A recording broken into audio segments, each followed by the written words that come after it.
Good morning class.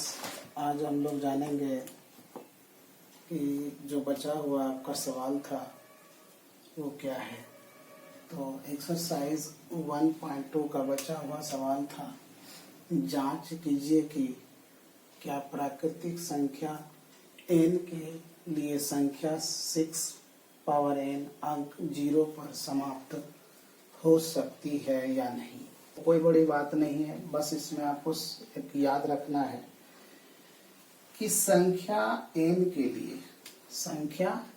लिए चूंकि n अंक 0 पर समाप्त होगा कि नहीं, संख्या n के लिए संख्या 6 टू दी पावर n शून्य पर समाप्त होगी। मैंने लिखा जो सवाल में लिखा हुआ है, 5 से विभाज्य होगी, 5 से विभाज्य होगी। तो किसी भी चीज का, किसी भी संख्या का जब आप विभाजन करते हैं तो ध्यान दिए होंगे कि संख्या या तो पूर्ण रूप से कट जाए या तो उससे कुछ कम अंक से भाग लगाया जाए, उसी को विभाजन कहते हैं। अब 6 है तो 6 से तो आप डिवाइड नहीं कर देंगे, 6 अर्थात 6 पावर n के अभाज्य गुणनखंडन में क्या आता है। देखिए, जब आप 6 का गुणनखंडन करते हैं तो 2 तिया 6 आता है, ये तो कोई बड़ी बात नहीं है। तो 6 आता है तो ये अतिरिक्त और कोई अभाज्य संख्या नहीं आता है। तो सबसे पहले आप जानिए कि अभाज्य संख्या किसको कहते हैं। सबसे इंपॉर्टेंट ये होता है कि अभाज्य संख्या किसको कहते हैं। देखिए, अभाज्य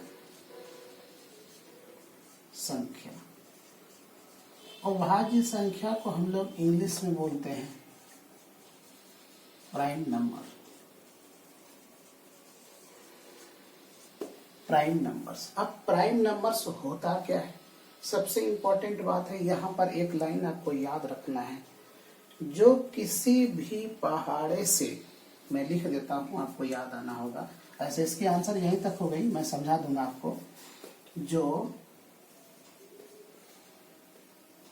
किसी भी संख्या से विभाजित नहीं होता हो, बल्कि खुद वह संख्या से, खुद की संख्या से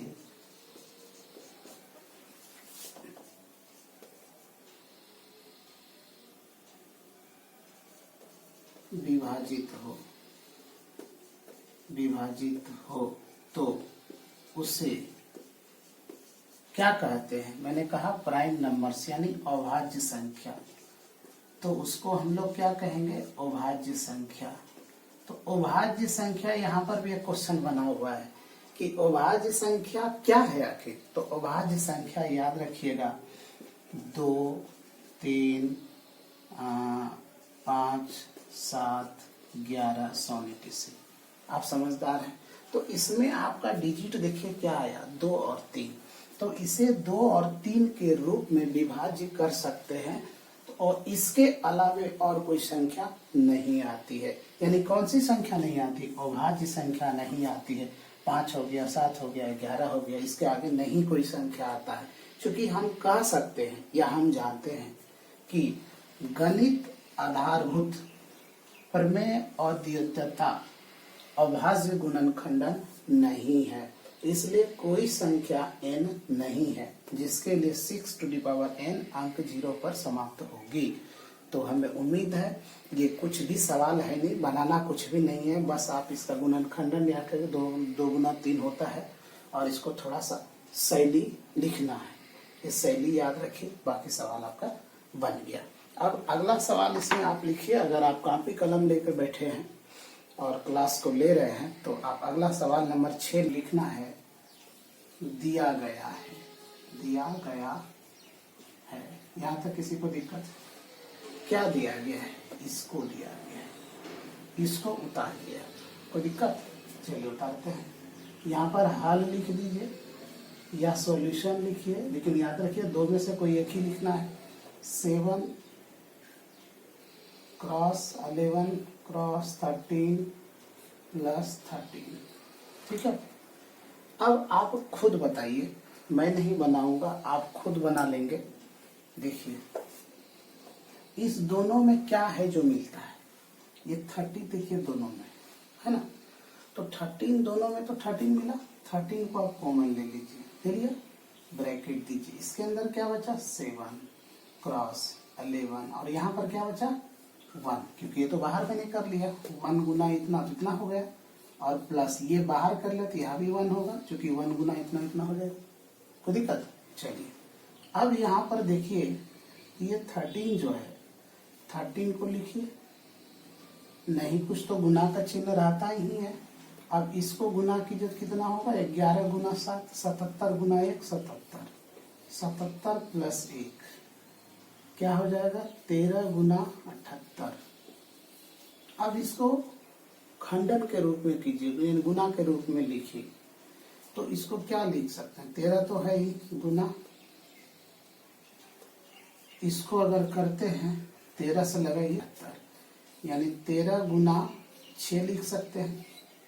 तो आप एक लाइन और बढ़ा दीजिए, 13 गुना 13 गुना 2 गुना 3।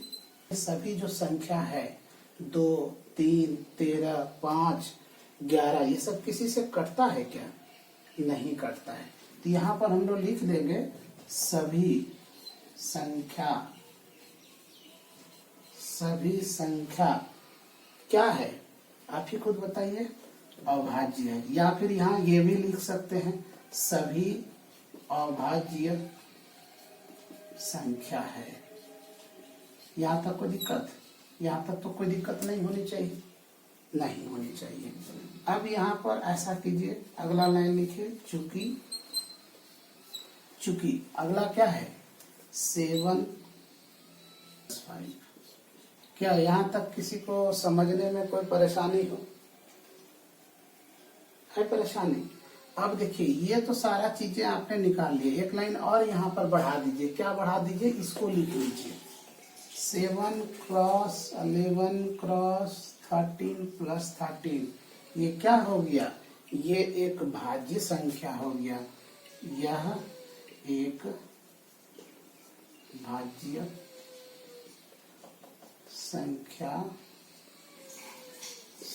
है। यहाँ तक कोई दिक्कत? अब इसी तरह से इसको हल करेंगे, क्या करेंगे, देखिए यहाँ पर क्या मिलता है सभी में, देखिए ये 5 और ये 5 मिलता है ना, ये 5 को पहले आप कॉमन ले लीजिए, 7 cross 6 cross 1 cross 4 cross 3 cross 2 plus 1। अब यहाँ पर देखिए, यहाँ तक आप लोगों को दिखाई दे रहा है, दिखाई देता होगा शायद, उम्मीद है, आप लोग बोलिएगा। तो 5, अब देखिए इसको क्या लिख सकते हैं, 4 तिया 12 12 गुना 24, तो 42 गुना 24 प्लस 1। अब मैं इधर लिख देता हूँ ताकि आप लोग को परेशानी ना हो। देखिए ये 5 तो हो गया, और इसको जब दोनों को जो गुना करेंगे और 1 जोड़ेंगे तो ये आपका हो जाएगा 1009। 1009 हो गया। तो इसको भी तो खंडन कर सकते हैं, क्योंकि ये भी गुना के रूप में हो गया, तो गुना के रूप में हो गया, तो ये क्या हो जाएगा, जो अभाज्य संख्या, समझ में आ रही, यहाँ भी गुना के रूप में आ गया आपका फर्स्ट नंबर, यहाँ भी गुना के रूप में आ गया। तो अब क्या लिख सकते हैं, इस सवाल को लिखिए, इसको लिखिए यहाँ पर 7 cross 6 cross 5 cross 4 cross 3 cross 2 plus 5। ये क्या हुआ, जब ये आपका अभाज्य संख्या हुआ तो ये हो गया आपका भाज्य संख्या, या भाज्य संख्या होगा। क्लियर है, यहाँ तक दिक्कत हो गई। और अब देखिए ये भी आपका भाज्य संख्या, इसका और इसका भी आपका भाज्य संख्या, यहाँ पर लिख दीजिए प्रमाणित हुआ, प्रमाणित। प्रमाणित हुआ, लिखिए, कोई बात नहीं, आंसर हो गया।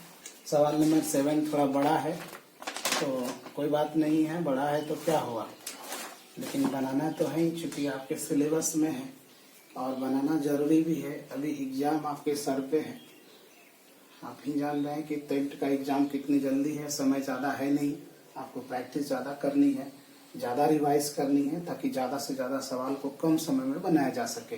उम्मीद है कि आप लोग लिख लिए होंगे। मैं आगे बढ़ता हूँ सवाल नंबर 7 की तरफ। ठीक है, मिटा है।